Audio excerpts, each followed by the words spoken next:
This is episode 21 of That Shakespeare Life. Hi, I'm Glyn Jones, the head of Gardens for the Shakespeare Birthplace Trust. Another great method for studying the life of William Shakespeare includes listening to this. It's That Shakespeare Life with my friend Cassidy Cash.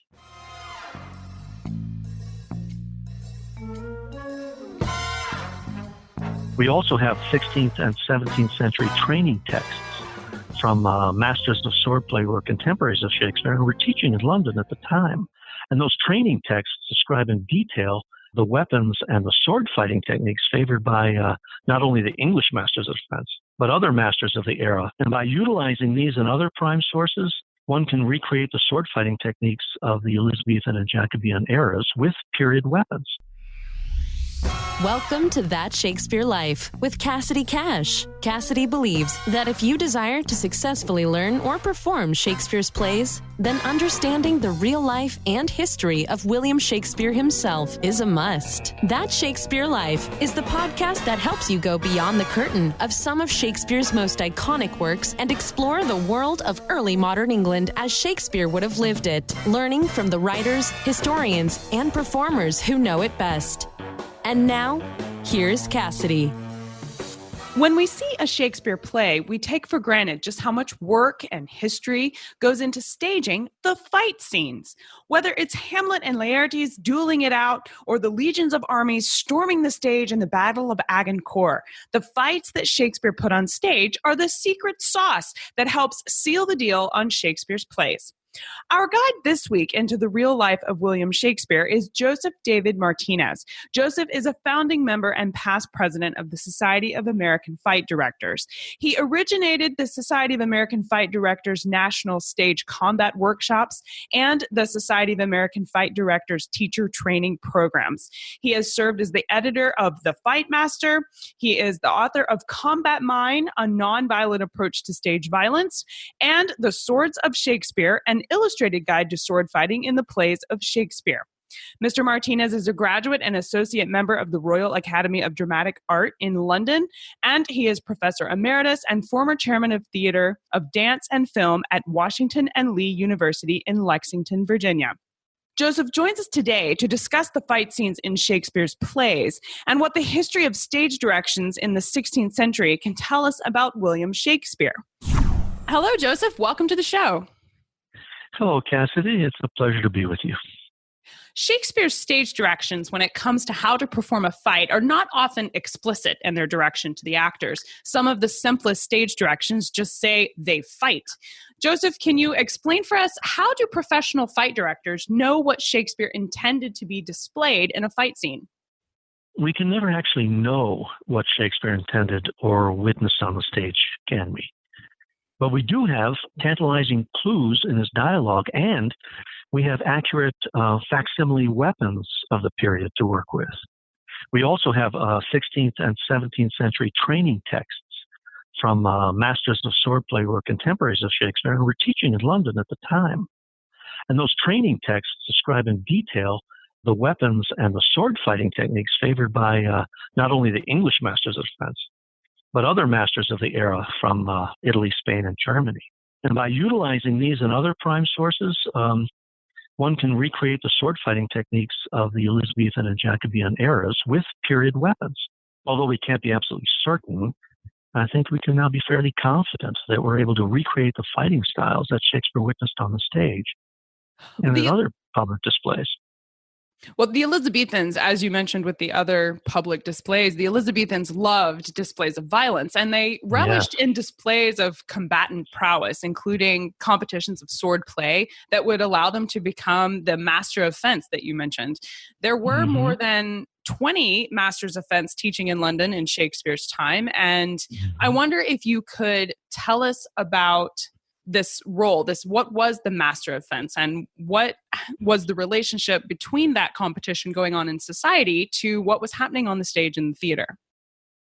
In a minute book kept by the English masters of fence in the 16th century, there's a list of public displays or sword fighting tests presented by the members of their guild. And these tests were conducted in and around London, and they were required before a person would be allowed to teach sword fighting. This was a way of controlling the competition, to promote standards of excellence, and for advertising the fencing schools and their teachers. Now, there was a great deal of competition among the various teachers of the stage combat arts, particularly in London. Italian and Spanish styles of combat were popular among the nobility and created some unwelcome competition for the English masters of defense. In fact, there are instances of teachers challenging each other to duels to prove who was the best practitioner. In one case, a well-known Italian teacher, Rocco Bonetti, had to petition his patron, the Earl of Essex, for protection from competing fight masters who were threatening with violence. And so just as there were bear baiting in the theaters for entertainment, there were also these displays of combat. And these displays brought in revenue for the theaters. The theaters were ideal venues for the combat teachers and their students to present their combat displays. And although the theaters had to be paid for their use, the combatant could pass the hat in the audience and make some money from the event. And in addition to the financial arrangement between the fencing masters and the theaters, some masters had a very intimate relationship with particular theater companies. Such as William Kemp, for example, right? An actor and shareholder in the Lord Chamberlain's Men. He was a sword master himself. He was a loud master by the English masters of defense. And it required many years of training to be a loud master. And so it's not too much of a stretch to assume that he helped to oversee some of the fight scenes in Shakespeare's plays, or even taught some sword fighting to the company members. Kemp may have even helped to tutor Shakespeare himself. So there was a strong link between the fight masters and the theaters. One of the most surprising use of weapons that I've come across in Shakespeare's plays actually had to do with Romeo and Juliet and the fact that guns are mentioned. And I don't think when we think of 16th century, we don't really think of guns having been there, but they were mentioned in Romeo and Juliet, and that means that there are actually other weapons besides swords that get used in staging Shakespeare's plays. And do fight directors specialize in a single kind, or do they go at, weapons in general when staging Shakespeare? Guns, yes. I don't know of any references of guns being actually used in Shakespeare's plays. I think maybe the theaters would have burned down more often if guns were used more often, other than just the cannon, the reference to the cannon. The cannon caused enough problems, they decided against that. Yeah, exactly. Yes, fight directors need to know many other kinds of weapons, and there were other weapons being used in Shakespeare's plays. Members of the Society of American Fight Directors, who are sanctioned by the SAFT to choreograph stage fights, are required to be expert in at least 5 weapons and unarmed combat: so the English single sword, the broadsword, the rapier and dagger, quarterstaff, and the 18th century small sword. And many SFD members have also become proficient with broadsword and shield, sword and buckler, rapier and cloak, cudgel, spear, bow and arrow, knife fighting, firearms, and other Asian weapons. So in staging scenes of violence in Shakespeare's plays today, the fight director must be prepared to use any type of weapon. Also, any stage property could be used as a weapon, such as furniture pieces of all kinds, or dishes, or flagons of ale, farming implements, various hand tools, lanterns, etc. And we can't be absolutely sure if such things were utilized on the Elizabethan stage, but they're certainly being used in Shakespearean scenes of violence today. So we're talking about more than just swords when staging violence in Shakespeare's plays. With all of these options of weapons that are going into the action on stage, how does a fight director consult the staging of a fight scene? For example, in Hamlet, he calls for a rapier and dagger, which is a very, I believe, specific weapon and fighting style that actually wasn't popular in the time period Hamlet was set in, but it was popular during the time Shakespeare was writing Hamlet. And so as someone who's staging this play, how do you decide which weapon you're going to go with in that scene? Do you stay true to the setting of the play or true to the stage directions in the script? When choosing a weapon for an historically accurate fight in one of Shakespeare's plays, the fight director might rely on a direct reference in the play or the historic period in which the play supposedly takes place. Or the fight director could use a type of weapon that the character would choose in the context of the fight scene. For example, a character's choice of weapon might be influenced by the character's status or the character's personality as depicted in the play, or perhaps whether it's a formal duel or a street fight or a fight that takes place during a battle scene. But in the final analysis, the fight director serves at the pleasure of the stage director. is the stage director who determines what is correct in her or his version of the play. Sometimes historical accuracy is very important in a particular stage director's interpretation of one of Shakespeare's plays, and at other times it's not important at all. So it's the fight director's responsibility to realize the stage director's vision and then to utilize the set and property designs to create a thrilling stage fight. And every weapon, whether historically accurate or not, has its own distinct properties: weight, balance, materials made of, etc. And the stage director uses these distinct properties to create a stage fight that advances the plot and reveals the character's personality and motivation. So that's kind of that's not a definitive answer, but it changes all the time. Well, in the movie The Princess Bride, Indigo famously has a verbal parry with the man in black about various fencing techniques, referencing Tybalt and Capoferro and other Italian fencing masters, which was comedic at the time I saw the film. But I found out later when studying Shakespeare that these were actually popular fencing masters in the 16th century, and some of their written works were considered source material for Shakespeare's plays. So, Joseph, could you share with us which fencing masters most likely had a direct influence on William Shakespeare, and what was the cultural relationship of Elizabethan society to these Italian fencing masters when Shakespeare was staging these plays? Well, I previously alluded to the adversarial relationship between the English masters of defense and the foreign masters teaching in London during Shakespeare's lifetime. The Italian masters of swordplay, such as Rocco Bonetti, Vincenzo Saviolo, Giacomo de Grassi, and others, were quite popular with the upper classes in London, judging from references to Shakespeare's plays and from other contemporary playwrights. Their Italian styles of swordplay certainly had an influence on Shakespeare. I mean, there's little doubt that single rapier and dagger were used in several of Shakespeare's plays. On the other hand, there are characters in Shakespeare's plays who fight with the weapons of the lower classes or with military-style weapons.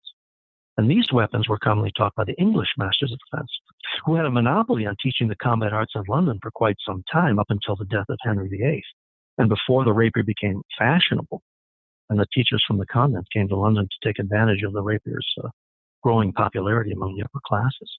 You mentioned Rocco Bonetti, and I'm interested in him particularly as a master of arms because he leased part of the Blackfriars Theater to set up a fencing school there in the late 1500s. And I wondered if you could tell us about the role of fencing schools and where actors would have learned. You mentioned Will Kemp probably had a role in helping Shakespeare bring these to life on stage, but yes.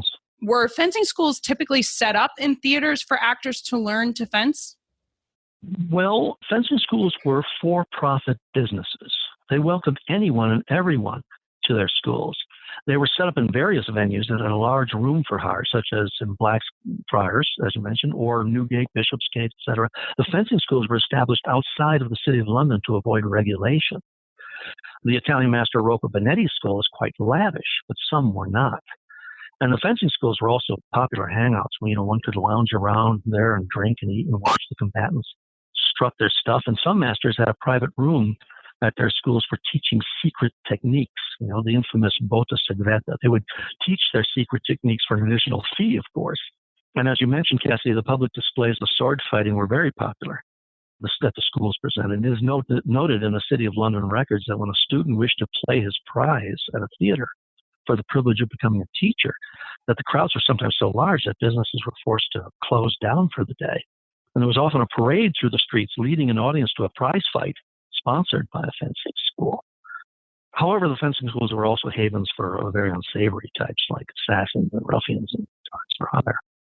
But where else could an actor go to learn the fashionable fighting styles of the day? And in Shakespeare time, as in our day, actors do whatever they can to improve their skills.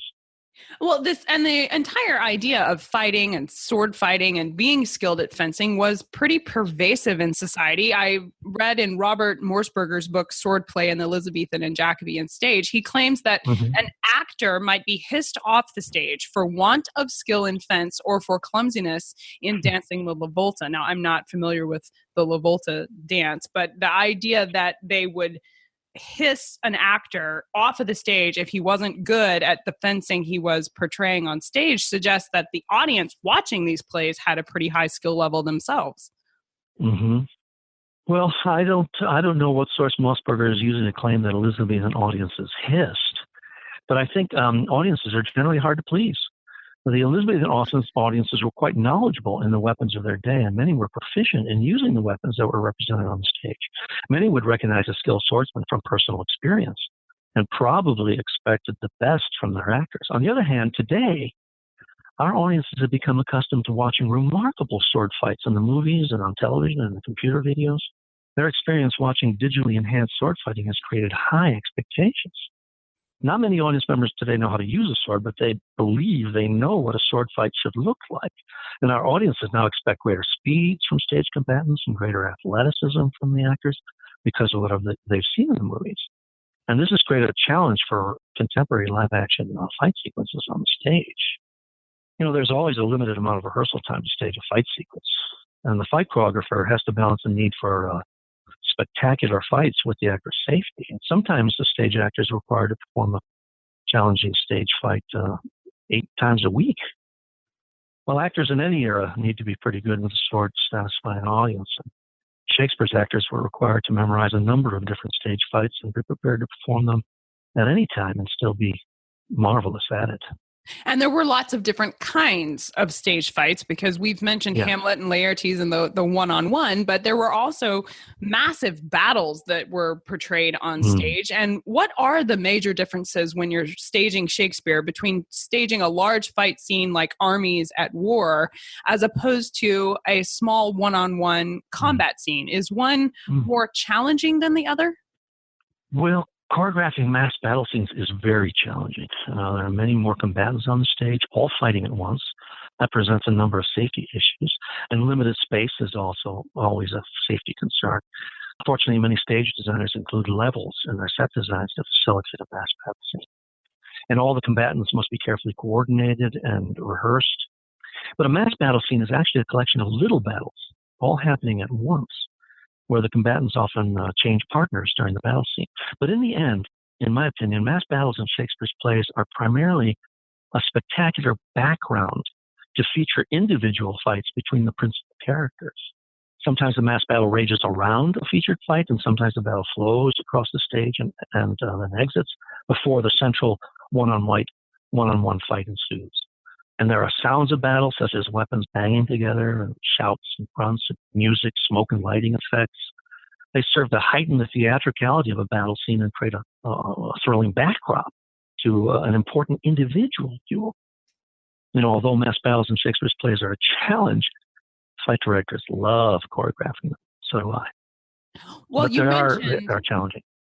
Well, I mean, you mentioned earlier that the fight scenes are designed to demonstrate a part of the character's personality that might not come through in the conversations that they're having. But the language of Shakespeare's plays is also a prominent and important feature of what's going on stage. And I wonder if the fighting ever competes or has its own sort of duel with the attention of the audience when a character has to speak while they're participating in a fight. Yeah.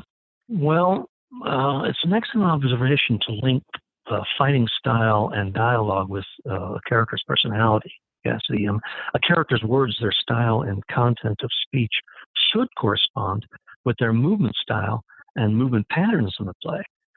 How a character normally moves and gestures throughout the play will be reflected in the stage fight. And the classic example of this is the type of deformity and movement patterns an actor chooses when portraying Richard III. Those movement patterns must also be consistent in the fight. But of course, there is much more to character movement than mere body mechanics. We all reveal ourselves through our movement patterns, and we certainly reveal our emotions through movement. And our habitual movement patterns also denote aspects of our status or our profession, such as our dialogue does.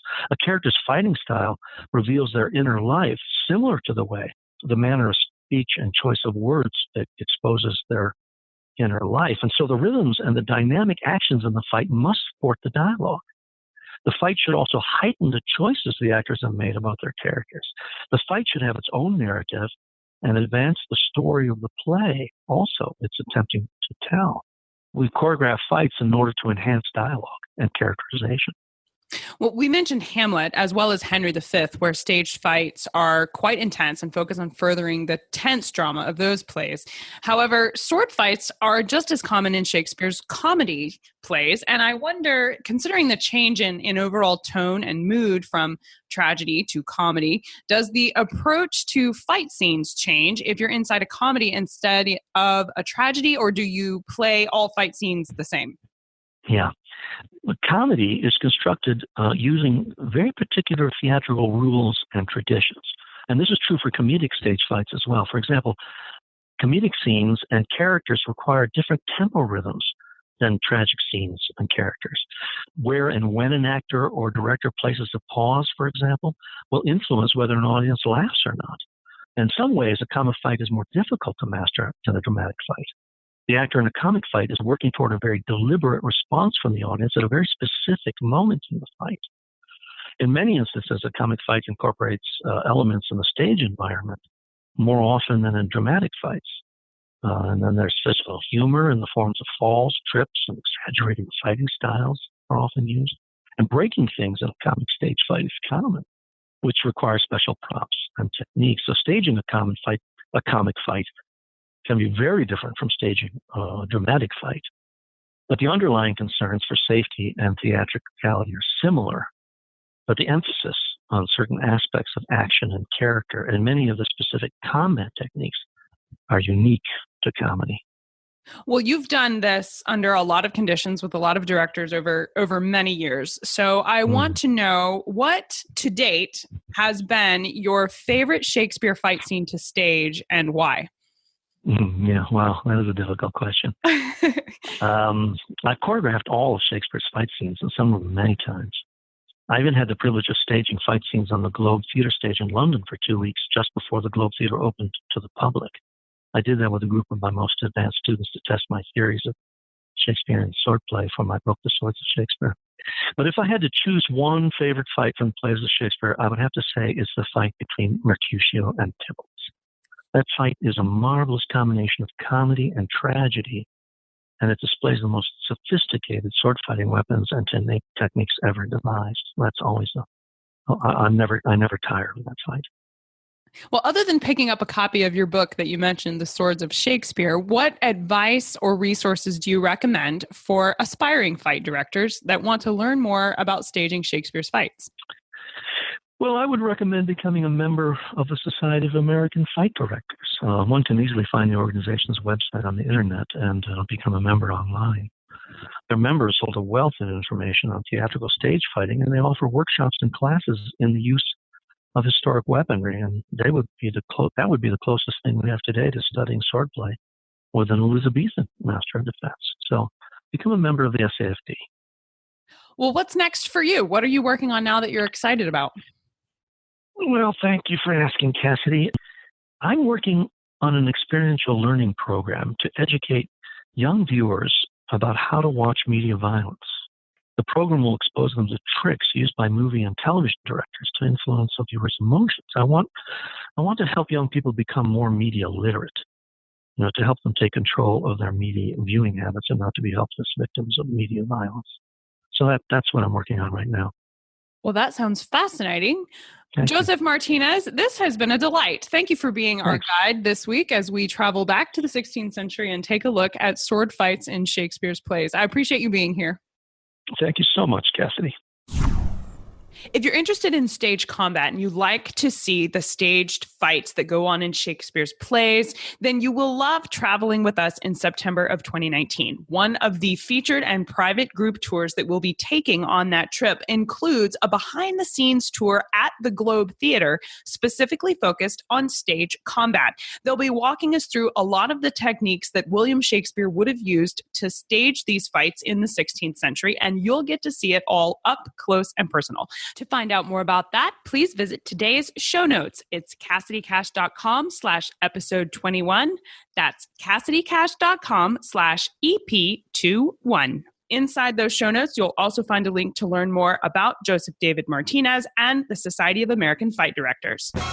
Thank you for listening to That Shakespeare Life. As always, the best conversations happen after the episode over at CassidyCash.com. Become a part of a vibrant Shakespeare conversation by adding your voice over at the website. Until next time, remember, when you want to know William Shakespeare, you have to go behind the curtain and into That Shakespeare Life.